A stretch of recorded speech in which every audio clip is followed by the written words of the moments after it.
Sit up straight like you're a tree and imagine your feet are roots. They are set into the world. They are deep, deep, deep into the soil.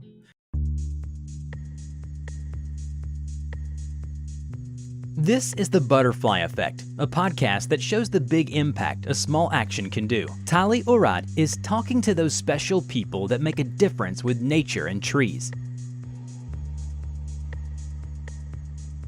Welcome everyone to The Butterfly Effect. My name is Tali Orad. I'm your host and your butterfly here. Today, my special guest is Jurgis Didžiulis. Jurgis seamlessly mixes his passion for music and social phenomenon to enlighten individuals, businesses, and organizations on the intrinsic power of human capital and the potential of properly aligned values. He uses comedy, academic insights, and musical interactions to engage them emotionally and demonstrate how to identify, attune, and seize latent human assets for social innovation. His diverse background, ranging from Eurovision to EU consultant to corporate edutainer, allows him to bend formats and shapeshift, guarantee a stimulating and enlightening experience. Jurgis makes people sing and dance because it's more fun like that. Welcome, Jurgis, to The Butterfly Effect. Tali, it is an absolute pleasure to be here with you. Let's start from the beginning. You are an artist, a musician actually, that brings communities together. Tell me more about the work that you do. When everybody asks to describe what I do in a sentence, I say I mix my passion for participative music and social phenomenon to bring people together to activate and elevate them. I think that's the easiest way of describing it. But I think more interesting is the way I got to this point. Where as a child, I understood that music was potentially a form of doing good, a very good medium. Mm-hmm. Being part of the music industry in Lithuania since since I was like 20 years old, I eventually realized that the scope of what you can do is very limited, and more than being limited, the capacity and the power of music to bring people together is greatly undermined by the standard music industry practices. Mm-hmm. So about 10 years ago, I did an MBA. It really opened my eyes towards not only economic models, but also innovation and different ways of doing business, and how markets work and how you can actually try to innovate and try to find new practices. And so at some point I started working with, just for fun, doing public speaking with music. And then I Mm-hmm. realized that people were much more happy and engaged when they could participate in the music. And then I started discovering all of these other possibilities, Mm-hmm. but really just being exposed to these kinds of mediums of co-creation where money is not the object, and seeing how music is both a metaphor for how these systems flourish, but also that the music within them is of a completely different nature. And so I think my pivot, you could say, was somewhere about 5, 6, 7 years ago, where I said I can do music and I can do something different with it. And I realized that the main thing I can do is bring people together and help them look at social phenomena in a different way. And at some point, you try to even bring that music to politics to maybe heal. You worked with the Green Party in Lithuania. It's a very curious thing because everything we do is political, right? But somehow Mm-hmm. somehow society has conditioned us to think that we are separate from politics. And I think that's one of the fallacies, those mainstream fallacies that we all buy into, that really make us feel separate from the whole world. If you think about politics, everything we do is political. I mean, what you wear, what you listen to, everything has that kind of broader dimension. And especially when we're talking about impact on the world around us, Mm-hmm. especially if we're talking about economics and the externalities of the environment, or the externalities that we pass on to the environment, or the way that we're, behaving with the earth. But for me, getting into politics is strange because I don't really want to be in politics. I think that we should just become much more conscientious about the fact that what we do is political. But even advising the Green Party and helping them renew themselves, all of a sudden I realized that there was a lot of animosity because politics is an exclusive thing. It's you're either with us or against us. Right. And that is very, very at odds with what I do, which is actually kind of bringing people together. I realized it's kind of like a wall I faced. And I think in the future, I mean, being a political human being or a politically conscientious human being, that's one of the things I think we need to solve, is how to create politics that is whose narratives are inclusive and collaborational rather than confrontational. So I wonder if we can say that music, building communities, and politics should mix or should not mix. And by what your experience, it should not. It doesn't mix, but it should in order to fix it. Well, that's a great point. I mean, that's it right there. I mean, because music and politics and people and everything, they mix. They're completely mixed. It's like saying, is like sex and spirituality. Well, of course they're mixed. I mean, we're talking about creation and procreation. Of course they're mixed. Hmm. The thing is, when we try to kind of say no, that they're not mixed or they're not one, one's not a part of the other. And I'm trying to understand, what are those cognitive kind of constraints we've placed upon ourselves to shun away from certain things or say I can't talk about that or I shouldn't want to talk about that or oh that's not something I'm interested in. And I think there's many other vectors of this. I mean, if we're talking about, for example, burner communities or these kinds of woke communities or communities that are very progressive, so very often they don't want to talk about money. And Hmm. that's also a problem because I mean, for anything to be sustainable, it also has to ensure that it is self-reliant and in a financial way as well, right? So Hmm. the moment that burners don't talk about money, they're not doing them a favor, the same way that parents aren't helping their children by not talking about sexuality and drugs. So I think that they should mix, they will mix, they have to mix. I mean, I all the music I make has that social angle, which kind of I think also it borders on the political all the time. But the question is how to make that those associations soft and inviting rather than exclusive. So that's the trick. Maybe that's the that's what I have Right. to work on for the next couple of years. Yes. And impactful. Yeah, I mean, impactful, it's everything. I did an interview not long ago where I was talking about, these wonderful friends I've made over the past, 5, 6, 7 years. And it was like amazing because I mean, they're all people I'm in awe of, and I think, I mean, you're in many of those circles. So you would know that it's people that you can just listen to for hours and say, wow, what an amazing human being. And they asked me, what do all these people have in common? And it kind of took me a minute, actually just a couple of seconds to think about it, but I was surprised to realize that it's all people who are trying to do something for the greater good. It's all people who are trying to transform the world for the better. It's all people who are trying, to work for others. And it's really beautiful that I actually kind of cross-referenced all my friends according to this filter, and I realized that that's all of us. You're working Hmm. with, saving the planet through planting trees. I'm trying to elevate people's conscientiousness of the power of community through music. So that's really beautiful, and I also love that we're not all in one sect or in one kind of organization where we're actually changing the future in a decentralized manner.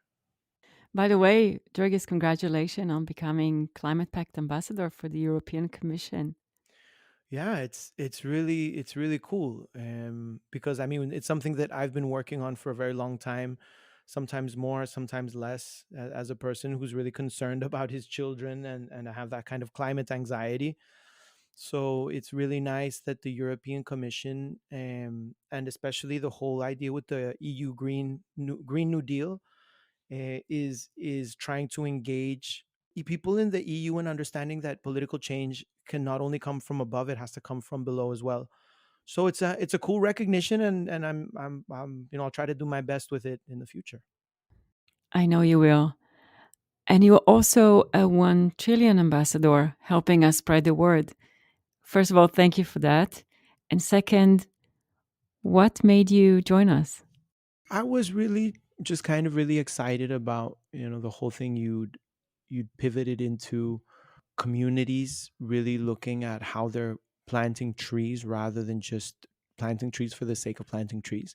Hmm. It's not the mechanical process, it is much more the relationship we have with nature. As a child, I had an issue where I saw that nature was dying. And so I didn't want to go out to nature because it was like visiting a dying relative. It's just like, ugh, I don't want to do this. It's like, when Right. somebody's like, oh, they're dying from cancer, go visit them. And you're like, oh, shit. And so I stayed away from nature. I remember like going to beaches, which I could see, going to hell because of tourism, or national parks, which were being cut down. And this was in Colombia mostly. And it was really painful. And so I kind of had an adversity to nature. And then this whole idea of moving from apex predator to apex healer where you really have to come in and do the work and go to the spaces, and you have to enjoy nature as it is, to assimilate it and to comprehend it, but also to really understand where it's hurting and what needs to be done. So the whole thing of going from we need to plant a trillion trees to it's really important how we plant them and how we regarden the earth and how we become these apex healers, these gardeners, I think is absolutely fabulous and beautiful. Thank you. Now, you currently live in Lithuania, but you're originally from Colombia, Yeah. the land of the salsa and the Amazonas, right? Mhm. And I understand you spent time while you were there with some indigenous groups. I was very fortunate. I was very fortunate to spend time with indigenous groups because my mother's from a place called Santa Marta, which is to the north. It's on the northern coast, and it's actually the steepest place on earth. So they have a place called the Sierra Nevada Mountains, and they go from for there's like a deep underwater shelf, which just shoots up into a snow-covered peak. And so there are these tribes there that consider themselves the stewards of nature, of man and earth, and of the natural system. Mhm. And they refer to us as the little brothers. On one occasion, I had a very kind of like just really transformative meeting with one of them where I realized how connected these people were and how they had powers which for me were undescribable and kind of unfathomable. They were just, they're just doing amazing things right before my very eyes. And I think also sometimes when you're in the presence of certain people, you feel how connected they are to certain things. And so, because of my uncle and because of other friends, I kind of established relationships with them. And it was very transformative. I mean, just going up into the jungle and, doing nothing with them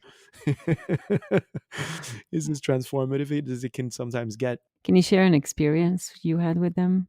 One experience which I had with them where they had me up in the mountain and they didn't talk to me hardly, and I thought at the beginning that they were being rude. And so when I came down the mountain, my uncle, I spoke to my uncle, and he says, "Well, that's actually that's a very serious compliment. That's actually they're holding you in high regard Wow. because if they can hold silence with you, if you can just be quiet with the other person, it means that you can experience the purity of connection without verbal interruption or interference." And it was so deep because I'm like, oh shit, that's what we were doing. you know This is beautiful. it's beautiful. I mean, spending times in silence is something that we reserve for, beautiful moments we have with a lover or with a very good friend. In the world we live in right now, everything's full of chatter. So actually just going up and being in silence. Funny thing is that I didn't appreciate it then, but it's something I definitely appreciate now. Well, the trees are silent, but they do communicate. They communicate underground with the fungi, and they communicate above ground with senses. They It's do. Yeah, right, they do. and we just need to listen. I mean, sometimes as you were sitting with the indigenous group and you were sitting quietly, but all you had to do is, in a way, listen maybe to yourself, to your inner self. And for them, just need to sit there and listen and notice. I have really become fascinated by the mysticism of sound. And when I refer to the mysticism of sound, it has a lot to do with kind of the belief that everything is music, that even the things that we don't hear have musicality in them. The earth has rhythms, months, days, tides swell and then they pull back. Everything is in a constant kind of flow in harmony with itself and in time. And so there's one very beautiful quote by this one the Sufi guy called Hazarat Inayat Khan. It says it's something like, I used to play music, but then I realized I don't have to play music to bring harmony to human beings. And I think that's so deep, because actually, if you think about harmony, I mean, people who are sitting together and are in the same kind of loving spirit, in the same kind of bubble of empathy, that could be described as harmony. Mhm. And so there's musicality in everything. And I started seeing musicality in everything. And so a lot of what I do actually is about understanding that music is a metaphor for the social systems, whether it's a trusting system, whether it's an empathetic system, whether it's it's a flowing, it's a fun, it's a unpredictable system. All of these words, you can actually, these descriptive things we use for social units, you can actually put them in music. And so the moment you start observing them, you can't unsee them. So the Right. same happens with the music around us. It's like every time I go to Colombia, we spend about a month in a house we rent. And the most beautiful thing about the house is that it has no windows. It's all net. And so I am completely in tune with the music of the wildlife we're around. Hmm. The crickets, the birds, so many birds, also the rustle of the leaves, the wind, moving trees and everything. And for me it's the most beautiful music in the universe. And so much so that a lot of these people who love, mystic sound and everything, they say, well, all the sounds that we love as human beings are actually in the natural elements. The crash of thunder, the beat of the drum, which is very much about, physicality and Right. skin and hide, the sound of waves and of leaves and all of these things. It's curious because once you start looking for it, you find it. And again, the moment that you also understand that there's synesthesia behind sound, that you can start hearing sounds that aren't there just because you have an affinity to the feeling. I think that's something which is, it really just, it just kind of moved throughout the whole experience. I think obviously nature is there and it's always speaking to us in one form or another. Right. But I probably would not have realized if it wasn't for this experience with these indigenous people.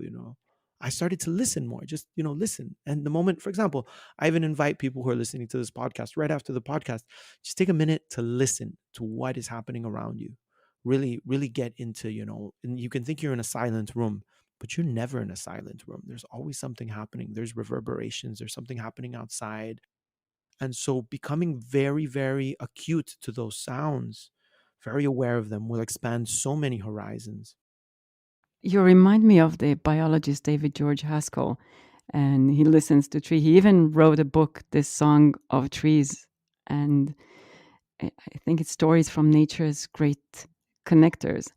I wonder if there are songs that trees are singing, we're just not noticing them. They are, I'm pretty sure. One of the things I've done, I made this short composition where basically we take sounds of a Lithuanian forest, right? And it's the, Hmm. the daytime sounds, on the surface, what we hear. And I Right. think we also have the sound of a stream and some things. But basically, you're listening to the forest, what we hear. And you were talking at some point about the mycelium, how these trees are touching under the table, with their long roots, And it's very interesting because I have a friend who's been up in Vancouver, and he's been plugging microphones into the earth and he's been listening to them, how they're transporting nutrients and how they're communicating. Obviously, this is ununderstandable to us, Right. but the way it sounds like, and I think any parents here who've been to a gynecologist and have heard the heartbeat of their son, or their daughters in the womb, it's the same kind of sound. It's this kind of this pumping, and to know that that is happening under our feet while we walk in the forest is so beautiful. Just understanding that the forest has its heartbeat. It's so connecting, because again, this whole thing, at some point we're talking about separateness, right? How different we like to see that, we're exclusive from one another, or that we're Hmm. different. But really understanding that the forest and trees are a different kind of conscious, it's also very expanding. And it expands more than the mind. I think it expands the heart. The trees use the fungi to communicate, but it's a symbiosis relationship because by that, the fungi consume something like 30% of sugars that the tree photosynthesize Mhm. from the sunlight, and that fuels the fungi. So it's more than just the trees using the fungi or the fungi is using the trees. They are helping each other. So it's bringing everything together. Dali, imagine you breathe out, the world is breathing you in, and Hmm. we are connected in so many ways. To think that we're separate, that we can control nature, that we can subdue her to our every whim is ridiculous and it's nonsense. And I think that's one Right. of the big problems we have, that we're not living together with the universe. We're always constantly trying to put it at our service. I think what we're starting to experience now is that we're like, I don't know, we're a fart of the universe, you know. It's like, or even Mother Earth, you know, Great. Mother Earth Yes. farted and here we are humans. It's like we're just an instant, you know. We're a bad case of lice. We're a bad case of fleas on planet Earth at the moment, and so we're so I caught up I I caught up in our I don't know significance. if I agree. I think we are I think we just lost our ways, and there are some that are trying to help us get back to it. Mhm, Think about it. I always think of children, and for me, there's no bad child. It's just that the child maybe lost their way or had a bad behavior. mhm, That child is not doomed. It's just need a little more nurturing. And I think that's what you're bringing with your music. You're trying to nurture us back to that consciousness, right? I think you once said that you drive with the mission of to elevate consciousness, right? mhm, At the time when human skills and mhm. emotional intelligence, right? The culture of communities are pivotal for humanity Yeah. and more important than ever Mhm, for our shared future mhm. and the people that wish to thrive in it. Yeah. I think there is hope. We're just need to help to find our way back. So a belief is something that we make true, because one thing is, for example, an act of faith where you expect something to intervene. The other one is more of an expectation, right? So if you believe in holy things, so it's an act of faith. An act of belief is kind of where you kind of putting an effort for something to happen. It's like, I believe I can, you know, I can feed my family. I believe I'm a good person, you know. Mhm. Manifesting these beliefs, you know, these things which we want to make true, is kind of like what pivots us. And so I understood that having that believing in humanity, not having faith in humanity. Yes, again, having faith says that I need divine intervention, right? Right, But actually believing in humanity, believing that we are good people, is fundamental for our existence. right, I at least like to give humanity a chance and think that we're all human with perfections and imperfections, but essentially we're all good, no matter how many times we fuck up.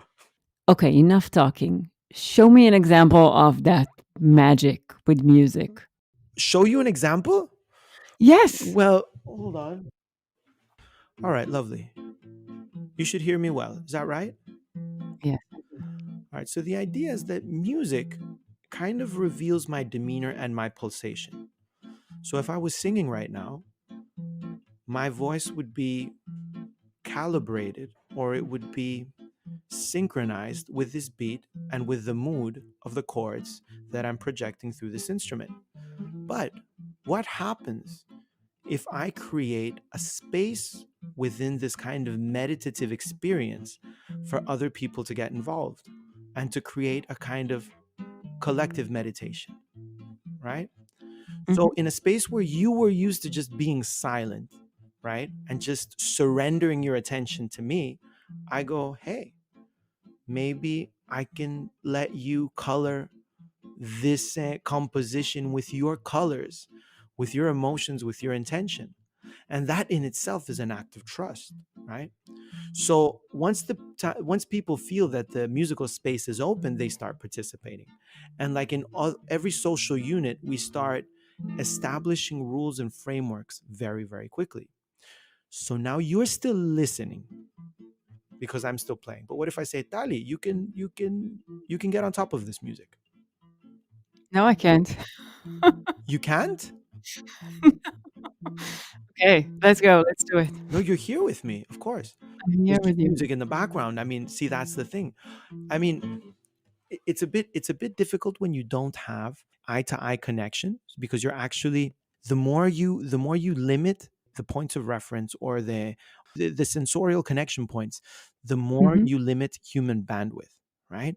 I don't know if you remember, maybe like a long time when you were super in love, you wrote love letters, right? And when you write Mhm. a love letter, you can create whole worlds, intimate worlds with another human being. You can paint beautiful images. You can create beautiful expectations just with a couple of words, right? Mhm. So in this case, what we're doing is we're taking the medium of music, which A is interactive, B, it's real time, C, it's very sensorial and very visceral Mhm. to create that kind of system. All right. So I have the music here.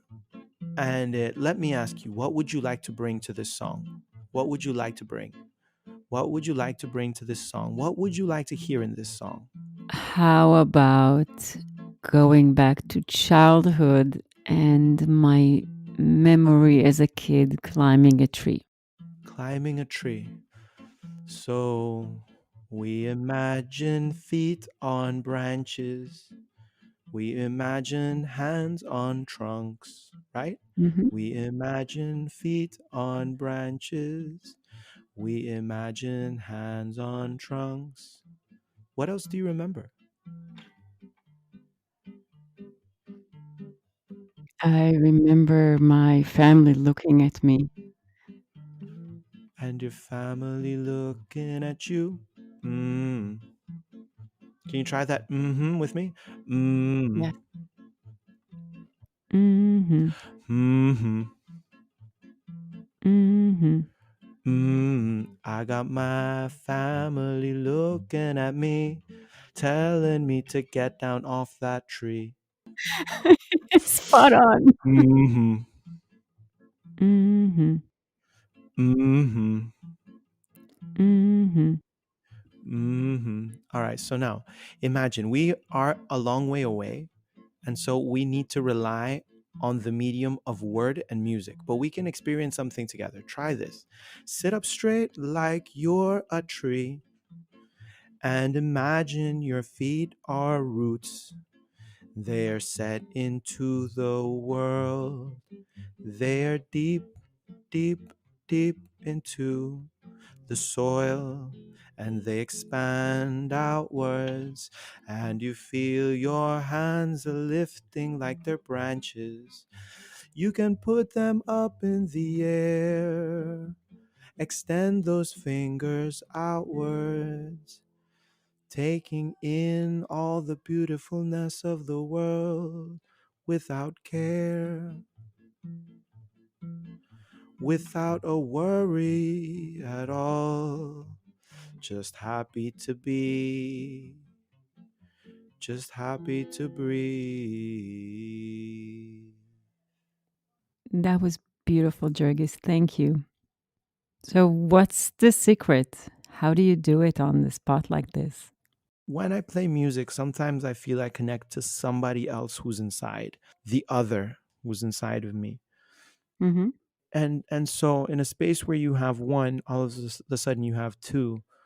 And when you have it in a group of people, just meaning that there's different kind of um not embodiments, there's different parts of our consciousness that can come out. I think that's why, like, for example, when you hear somebody say something that's true, you almost Mhm. feel something inside you go, I resonate with that. You kind of feel that there's knowledge somewhere deep inside that connects you to something higher. When you do these kinds of musical circles, sometimes there will be a moment where you are connecting with something deeper, and another person channels that you're feeling.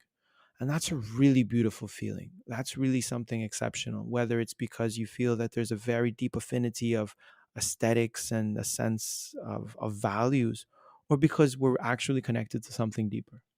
And I must admit, I participated in a few of your sessions.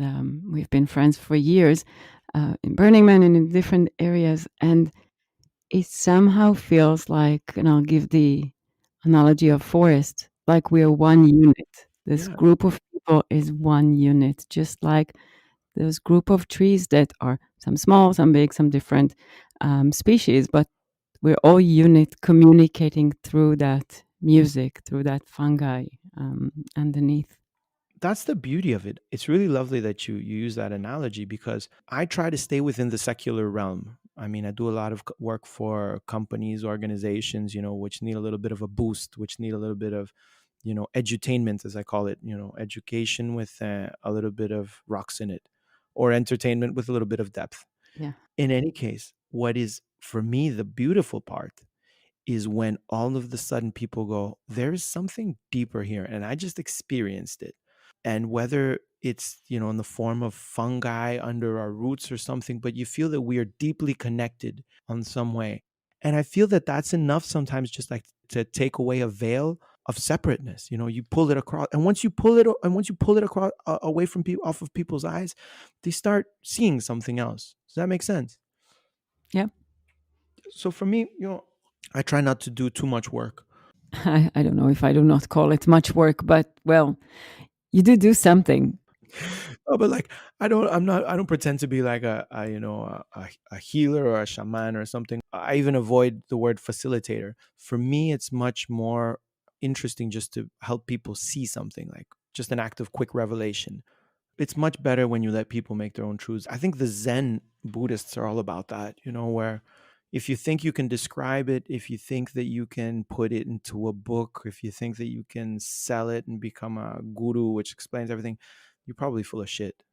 But it may also have to do with the fact that I really believe in emancipation, and that not that we all need to be connected to one channel of conscientiousness, like for example religions, where we would Mhm. have monopolistic brokers of people saying, oh, we're going to give you your weekly connection, or you have to do it through here. But really understanding that this power is something which is in all of us, and that we can access it individually, and that we can actually structure it and develop it as people. And I think that's what society needs at the moment, is a lot more connection to the whole, but through individual emancipation. And if I'm going to individual, I'll ask you, what is your individual favorite tree? That's curious. I was looking for it. I thought it was a walking tree. In Colombia, every time I go, there's this tree I see, which is like, they're always big, really huge trunks, 2-3 meters thick, and Hmm. they're like vines, and they're very symbiotic trees, because they also have trees growing on them, like other kind of like uh, smaller plants, but they also have vines. And so what a friend was telling me is that they expand outwards the tree, and then a branch will come down, and it will form like a vine, or like kind of like a limb, and then that Hmm. will become a root. And they're tropical trees, but they're very amazing, especially in the way that how connected they are to the rest of the ecosystem they're in. As I said, they're very symbiotic. There'll be other trees growing around it, or other plants or other species. Right. And for me, it kind of really feels like the way nature is, which is this kind of sensual thing which will kind of eat you up, which will consume you, and you'll end up enjoying it. This is beautiful. No, there's a word. I mean, I had also transcendental experience in nature. Maybe this was 20 years ago. I was a party guy back then, and I was a city kid, man. I was never really connected to nature. And so at some point, I'm in my 20s, I'm like, yeah, ecology, sustainability, blah, blah, blah, blah, blah, blah. Yeah, love the earth, earth needs our help, this kind of narrative. And then I went Right. into the jungle for a couple of days, like real jungle. And the thing about the jungle is the jungle wants to eat you up. Hmm. If you're in a real jungle, and if you stay still for I don't know, for a couple of minutes, an hour, everything's gonna eat you, starting from the mosquitoes, the insects, and then other animals are gonna come out. It's like you're delicious food for it. So, this whole narrative of like, oh, you need to love nature, love nature doesn't love you. Nature is, and we need to respect nature. And that kind of stuck with me since then. This thing we love is a beast. It is an animal. It is an animal, and it is so lovely. But I think that it's also kind of it describes the erotic feeling. I mean, eroticism, I think, is nice when it has danger and unknown, and there's this risk, and it's like, oh, I want to explore all these new spaces, but that they might just eat you up, and and that will be that. Yes. So nature has that, and so I think that nature needs less love and more respect. That is true. We need to respect Yeah, nature. respect. Now, I know how to say tree in Spanish. I've learned that from previous podcasts. So I will not ask you that. But how do you say tree in Lithuanian? In Lithuanian tree is madis. Madis. Madis. Hmm. And it's beautiful. The more I explore the Lithuanian language, is you realize it's kind of like a riddle within itself. So if you were to say a friend, a very good friend, is a bichulis, and the bichulis is like my bee friend, so contact with the bees. Right. If you were to say a nation, tauta, it's from the word tauta, which is like this is for you. And so there's meanings within meanings locked into words, and a lot of them are very much rooted in nature and in our connection with nature. So it's been really curious, exploring the language and all the hidden meanings. Yeah, it reminds me of the Indians or Native Americans, as we call them now. Mhm. And names are and words are connected to nature. So I love it. Wow, thank you, Jurgis. That was amazing. I loved speaking with you. Mwah. Tali, it's always lovely chatting with you. Always lovely. And thank you, everybody, for joining us today. We are all beautiful butterflies, each in his and her individual ways. I wanted to thank you for joining me today in this episode. I really appreciate you coming on this journey with me, and I hope to see you next time. And remember, it only takes a small action to make a big difference. Be a butterfly. And that's all for this episode. Thank you for joining us today. Please subscribe to hear more of our stories of change.